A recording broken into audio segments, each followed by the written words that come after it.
Alô, irmãos e irmãs, Pai seja com todos nós nesse dia, dia 16 de abril de 2021, e vamos dar graças a Deus, né, por tudo que Ele nos tem dado,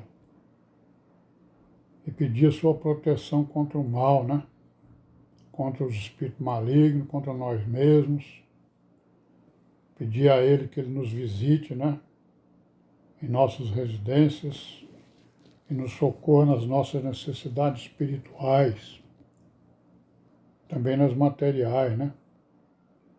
Acrescentando a nossa fé, a nossa esperança, nos dando obediência à sua palavra, né? Por Jesus Cristo.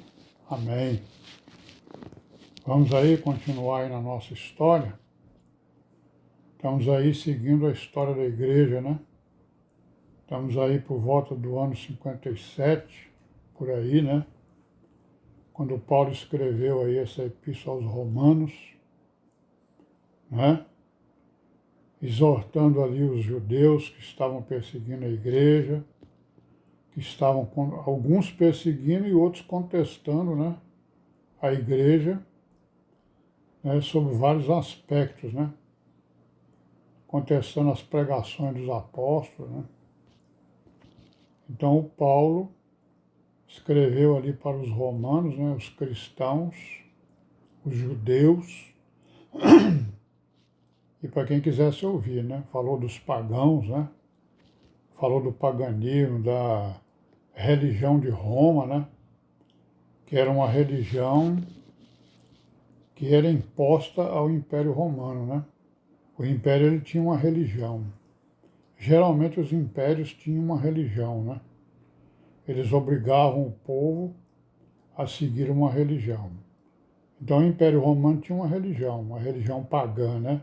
Os deuses deles eram deuses semelhantes aos deuses dos gregos, né? Que também lá tinham as suas religiões, as suas mitologias, né?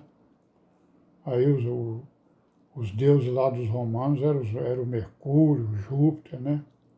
Vênus, né? Esses deuses aí. Então Paulo está escrevendo. Vocês estão aí no meio dos pagãos e tal, tem aí os judeus que estão perturbando vocês, que a igreja já estava lá em Roma, né?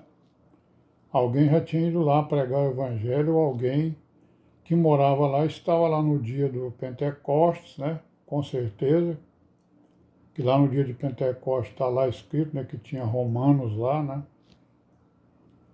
E aí então eles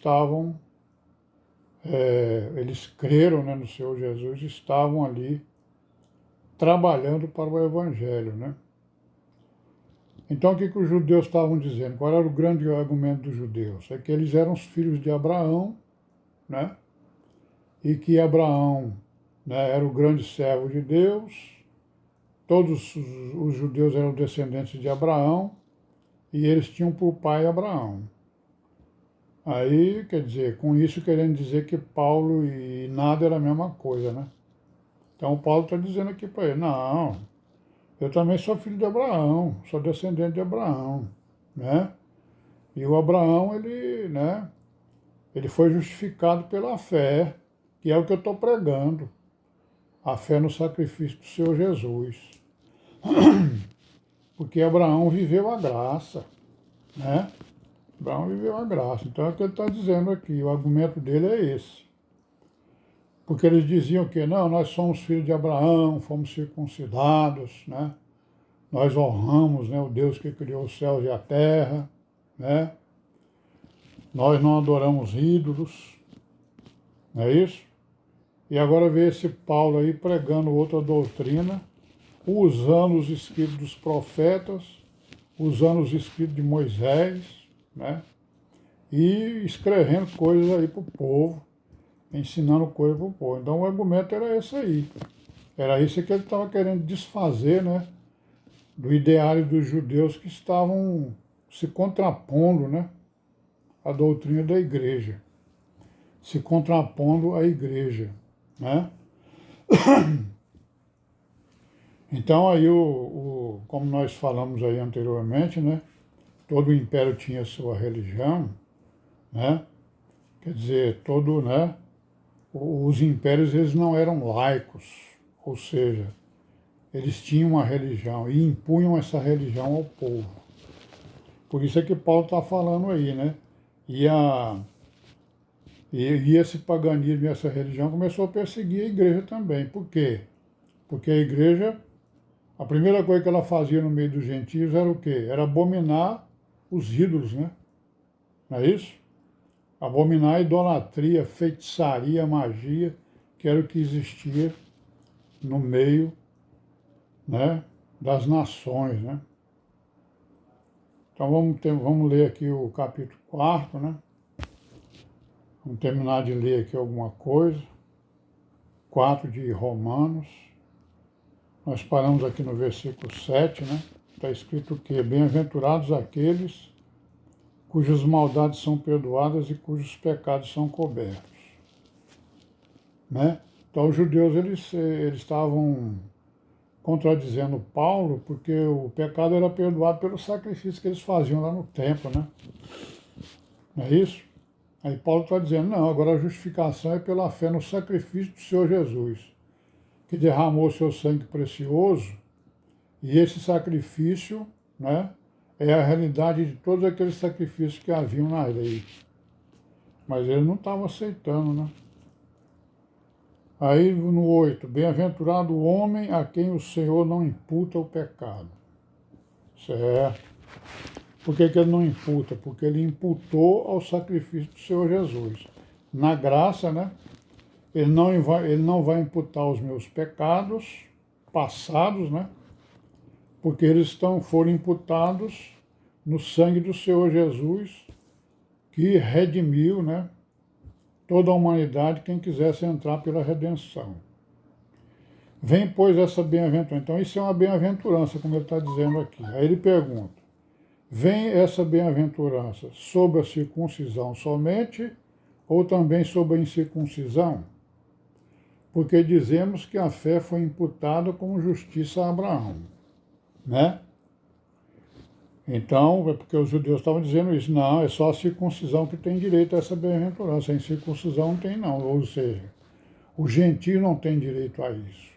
Então ele está perguntando. Quer dizer que essa bem-aventurança só veio sobre a circuncisão? Né? Porque dizemos que a fé foi imputada com justiça a Abraão. Aí ele vai dizer, ó, mas como é que ela foi imputada a Abraão? Ele estava circunciso ou não? Né? Então a fé imputou a Abraão a justiça. Aí ele pergunta, mas quando foi feita essa imputação, ele estava circunciso ou estava incircunciso? Ele vai responder. Como lhe foi, pois, imputada? Estando na circuncisão ou na incircuncisão? Não na circuncisão, mas na incircuncisão. Olha aí. Né? Então o Abraão não tinha se circuncidado ainda quando, né, pela fé lhe foi imputada na justiça. Ele era ainda incircunciso. Por quê? Porque o Altíssimo apareceu para ele e disse para ele que, ó, eu sou o Deus que criou os céus e a terra e tudo que neles há. Você crê em mim? Creio. Então pega as suas coisas e vá para um lugar que eu vou lhe dizer. E ele foi, né? Então ele era incircunciso. Então qual é a resposta da primeira pergunta? É sobre a circuncisão somente ou também sobre a circuncisão? Não, é sobre a circuncisão e a incircuncisão, né? E aí ele vai dizer o quê? Recebeu o sinal da circuncisão, selo da fé selo da justiça e da fé, quando estava na incircuncisão, para que fosse pai de todos que creem, estando eles também na incircuncisão, a fim de que também a justiça lhes seja imputada, né? E fosse pai, né, da circuncisão, daqueles que não somente são da circuncisão, mas que também andam nas pisadas daquela fé de nosso pai Abraão, que tivera na incircuncisão. Então a fé dele, ele estava na incircuncisão. E ela foi imputada como justiça. porque a promessa de que havia de ser herdeiro do mundo não foi feita pela lei a Abraão ou a sua posteridade, mas pela justiça da fé. A promessa foi feita lá, porque você acreditou em mim, eu vou lhe dar isso aqui. Porque se os que são da lei são herdeiros, logo a fé é vã e a promessa é aniquilada. Ou seja, se só os judeus são herdeiros, então quer dizer que nós aqui da fé estamos, né, condenados, né? Não temos promessa e nem fazemos parte da herança, né? Então é isso que Paulo está dialogando com os judeus, né? E ensinando a eles que a maneira deles ver a igreja não estava correta. Vamos parar por aqui, né, irmãos? Amém. Paz seja com todos. Até amanhã, se Deus quiser.